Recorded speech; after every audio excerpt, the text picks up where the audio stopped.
स्वागत है आप सभी लोगों का व्यास एकेडमी में। आज हम लोग शिक्षा मनोविज्ञान या बाल विकास बाल मनोविज्ञान के दूसरे टॉपिक पे हैं, जिसका नाम है मैकडूगल का संवेगात्मक विकास का सिद्धांत।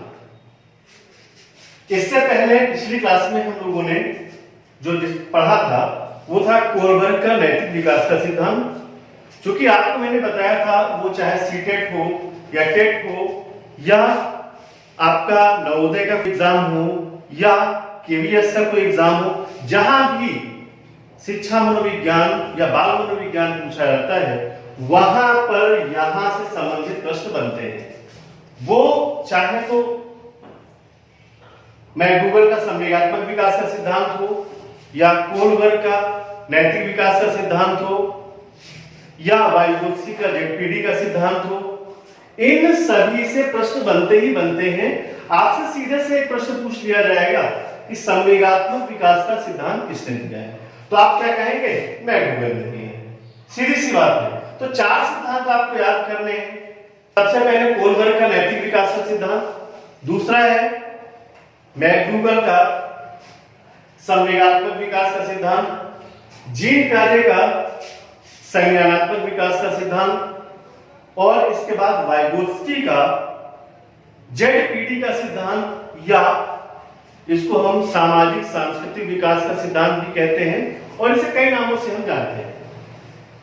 तो पहले हम इसको देखते हैं। देखिए यहां पर मैकडूगल के इस सिद्धांत में एक शब्द आया है बीच में, संवेगात्मक। संवेग, आखिरकार संवेग क्या है? संवेग का इंग्लिश रूपांतरण सभी लोगों को पता है। इंग्लिश रूपांतरण होता है इमोशन, भाव।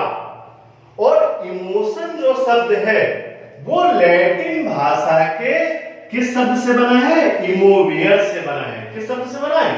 इमोवियर से बना है।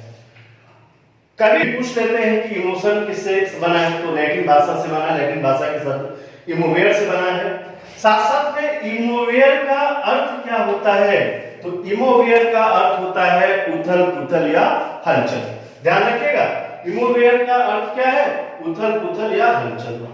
तो भाई हमें ये देखना है कि इस सिद्धांत में मैकडूगल साहब क्या बताना चाहते हैं कि कहां पे कौन सी हलचल, ठीक है, क्या हो रहा है। तो इसको हम एक उदाहरण के माध्यम से समझते हैं। जैसे एक शांत जल हो, शांत तालाब हो, शांत है वो बिल्कुल, उसी में अगर हम एक पत्थर फेंक दें तो वहां पर क्या? पानी में हलचल उत्पन्न हो जाएगी। हलचल उत्पन्न हो जाएगी, उथल पुथल मच जाएगी, टॉपसी टर्वी। तो ये वैसे ही मानव के जो संवेग हैं, जैसे क्रोध है, ईर्ष्या है, घृणा है, ये सब किसमें आते हैं? ये संवेग में आते हैं। और ये प्रत्येक समय मानव में नहीं रहते हैं। जब जैसा माहौल होता है वैसे ही संवेग उत्पन्न होते हैं। जैसे यदि आप खुश हैं तो खुशी का संवेग होगा। अगर आप गुस्से में हैं तो आपकी प्रतिक्रिया दूसरी होगी। यदि आपको भय लग रहा है तो आपकी प्रतिक्रिया दूसरी होगी। यानी हर एक संवेग में आपकी प्रतिक्रिया दूसरी रहेगी। ठीक है। एक जो मुख्य बात मैं आपको बताना चाहता हूं वो ध्यान रखिएगा कि संवेग जो है वो कहां से निकले हैं? मूल प्रवृत्तियों से ही निकले हैं। कहां से निकले हैं? मूल प्रवृत्तियों। यानी संवेग और मूल प्रवृत्तियों का बड़ा घनिष्ठ संबंध है। क्लियर? इसके बाद देखिएगा, बहुत सारे लोगों ने संवेग की या इसकी संवेगात्मक विकास, संवेग की बहुत सारी परिभाषाएं दी। जैसे वुडवर्ड ने कहा संवेग व्यक्ति की उत्तेजित दशा है। मोस्ट इंपॉर्टेंट है ये, कई बार पूछी गई है, इसलिए मैंने इसको लिख दिया है। इसके अलावा आप और भी कुछ परिभाषाएं लिख सकते हैं। ठीक है। तो संवेग में क्या होगा? जैसे आप खुश हैं तो खुशी में क्या होगा? आपके भाव अलग होंगे। गुस्से के भाव में क्या होगा?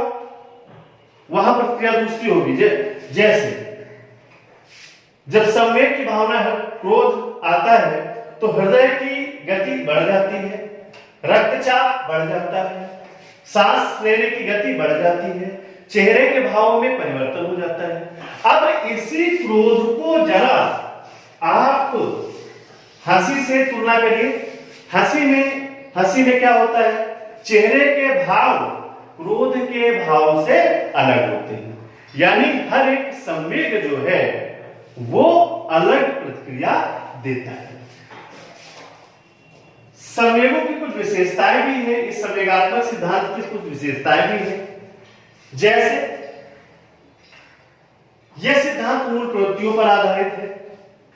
संवेगों के उत्पन्न होने पर शारीरिक और मानसिक स्थिति में परिवर्तन आ जाता है। अभी मैंने आपको पीछे बताया कि हर एक जैसी आपकी स्थिति होगी उस स्थिति में आपके शारीरिक भाव होंगे। जो संवेग हैं वो धनात्मक भी हो सकते हैं और ऋणात्मक भी हो सकते हैं। जैसे धनात्मक में हम एक उदाहरण ले लेते हैं, प्रेम कैसा संवेग है? धनात्मक। और क्रोध कैसा संवेग है? ऋणात्मक। ठीक है। अब यहां पे कुछ मनोवैज्ञानिकों ने यह बताया कि 2 से 6 वर्ष के बच्चों में केवल 8 संवेग होते हैं। केवल 8 संवेग विकसित हो पाते हैं, जिसमें क्रोध है, डर है, ईर्ष्या है, उत्सुकता है, जलन है, हर्ष है, दुख है, अनुराग। यह बताया गया।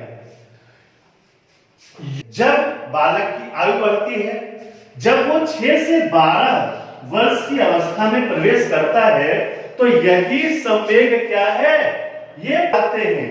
उसमें क्रोध अधिक, ठीक है, उसमें छोटी छोटी बातों में दुखी हो जाता है। यानी 6 से 12 वर्ष की आयु में ये संवेग और भी प्रबल हो जाते हैं। इतनी बात आपको क्लियर रखनी है। एक बात और ध्यान रखिएगा, जब बच्चा जन्म लेता है उस समय उसमें कुछ ही संवेग रहते हैं। वाटसन के अनुसार जन्म के समय बच्चे में केवल 3 संवेग रहते हैं। जन्म के समय बच्चे में केवल 3 संवेग रहते हैं, भय, क्रोध और प्रेम। ये वाटसन ने बताया। बाकी जो संवेग हैं ये धीरे धीरे जैसे जैसे बालक की आयु बढ़ती है वैसे वैसे ही संवेग बढ़ते रहते हैं। संवेगों की संख्या जो है 14 बताई गई है। मूल प्रवृत्तियों की संख्या भी 14 है। जैसे संवेग 14 है, मूल प्रवृत्तियां 14 हैं, गिलफोर्ड ने भी मूल प्रवृत्तियों की संख्या कितनी बताई है? 14 है। तो कभी कभी पूछ लेते हैं कि गिलफोर्ड के अनुसार मूल प्रवृत्तियों की संख्या कितनी है?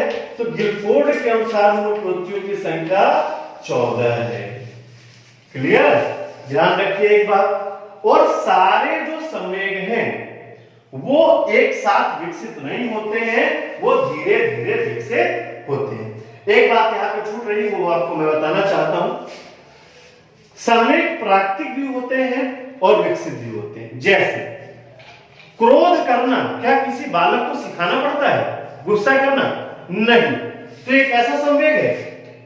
यह प्राकृतिक संवेग, ये बालक में होता ही होता है। ठीक है। हंसना और भी हम जोड़ सकते हैं इसमें, लेकिन क्रोध मैंने एक उदाहरण लिया। तो विकसित संवेग कौन सा है? प्रेम।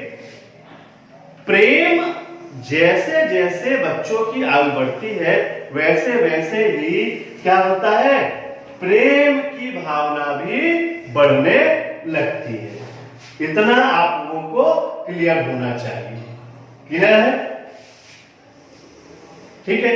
इसके बाद हम जरा देखते हैं कि कौन सी मूल प्रवृत्तियां हैं और कौन से संवेग हैं। 14 मूल प्रवृत्तियां हैं और 14 मूल संवेग हैं, उनके बारे में हम लोग अभी देखेंगे।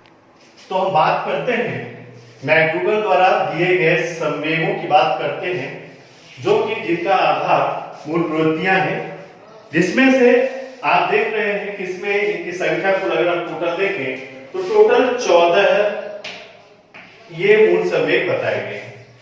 फिर से एक बार मैं चर्चा कर देना चाहता हूं कि मूल संवेग जो हैं जन्म के समय सारे उपस्थित नहीं होते हैं। कुछ मूल जो संवेग होते हैं वो जन्म से मौजूद होते हैं और कुछ धीरे धीरे विकसित होते हैं। ठीक है, तो अभी वाटसन के अनुसार मैंने आपको 3 बताए थे कि ये मूल संवेग क्रोध है, भय है, प्रेम है। ये मूल संवेग जन्म के समय से ही रहते हैं, वाटसन ने ये बताया। इसके अलावा बाद में जब रिसर्च हुई तब लोगों ने ये बताया, मनोवैज्ञानिकों ने बताया कि एक तरफ मूल प्रवृत्ति है, दूसरी तरफ उसका संवेग। प्रश्न क्या बन सकता है? प्रश्न यहां से आप देखिएगा, प्रश्न यहां से हमेशा ऐसे बनता है कि युत्सा नामक मूल प्रवृत्ति का संवेग है, और आपको 4 ऑप्शन दे दिए। आपको 4 ऑप्शन दे दिए, उसमें से आपको एक ऑप्शन चुनना है। तो आप उसमें से क्या चुनेंगे? क्रोध चुनेंगे। ठीक है, इतना क्लियर होना चाहिए सभी को। अब देखिए, जिज्ञासा। जिज्ञासा बच्चे में तब पैदा होती है, जिज्ञासा वो जब आश्चर्य, जब उसको आश्चर्य होता है तो उसके मन में उसको जानने की जिज्ञासा होती है। पलायन, आप कहीं से या बच्चा कहीं से जाता कब है, भागता कब है? जब उसे भय या डर लगता है। मान लीजिए वो क्लास में बैठ के बच्चों के साथ पढ़ रहा है और उसी समय कोई कीड़ा या सांप या कुछ ऐसी कोई चीज हो जाए तो वहां भय या डर के मारे वहां से सारे बच्चे क्या कर जाएंगे? पलायन कर जाएंगे। क्लियर? सामूहिकता देखिएगा, जब आप अकेलापन महसूस करते हैं तो आप समूह में जाने की इच्छा रखते हैं। क्रोध, क्रोध को भाषा पे मत जाइएगा कि नहीं बहुत कठिन भाषा है इसलिए आप मत जाइएगा। क्रोध संवेग, क्रोध संवेग है, मूल प्रवृत्ति युत्सा। अच्छा, युत्सा से मिलता जुलता ही एक हिंदी में एक शब्द है जुगुप्सा। कौन सा शब्द है? जुगुप्सा। और जुगुप्सा का जो इसका हिंदी में पढ़ेंगे तो आपको मिलेगा घृणा। तो जुगुप्सा और युत्सा में अंतर है, ये स्पष्ट करके रखिएगा। आत्मगौरव, आत्मगौरव आप कब महसूस करते हैं? आप आत्मगौरव तब महसूस करते हैं जब आपके अंदर श्रेष्ठता की भावना आ जाती है। देन आप दीनहीन कब अपने को समझते हैं? जब आप में आत्महीनता की भावना प्रवेश कर जाती है, तो अब आप में को दीन दुखी समझते हैं। आपके अंदर स्वामित्व की भावना कब आएगी? स्वामित्व की भावना तब आती है जब आपने कुछ संचय कर रखा हो या आपकी संचय प्रवृत्ति हो कि आपके पास ये है। भाई, स्वामी बनने के लिए किसी चीज का होना भी तो आवश्यक है। मैं कहूं कि इस मकान के आप स्वामी हो तो ये मकान आपका है, इसलिए आप उसके स्वामी हो। प्रतिकर्षण देखिएगा, अगला मूल संवेग जो है वो है, सॉरी मूल प्रवृत्ति है प्रतिकर्षण। मूल संवेग उसका क्या होगा? घृणा। क्या होगा? घृणा। प्रतिकर्षण को हम दूसरी भाषा में निवृत्ति भी कहते हैं। क्या बोलते हैं? निवृत्ति भी बोलते हैं। इसके बाद शरणागत। भाई, कोई किसी के शरण में कब जाता है? जब उसे कोई कष्ट होता है, तो शरणागत, और दूसरी तरफ कष्ट। फिर काम प्रवृत्ति, काम की भावना, ये कब उत्पन्न होती है? कामुकता। हास, इसमें आप आमोद, ठीक है, हास का आमोद। मूल प्रवृत्ति ये है और ये संवेग है आमोद।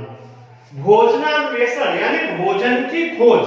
शब्द, अच्छा आप लोग इन मोटे शब्दों पे मत जाइएगा कि शब्द बड़े मोटे हैं, इन पे मत जाइएगा, अर्थ बड़ा सरल है। भोजनान्वेषण यानी भोजन की खोज, और उसका जो संवेग है वो क्या है? भूख। भोजन की खोज आप कब करेंगे?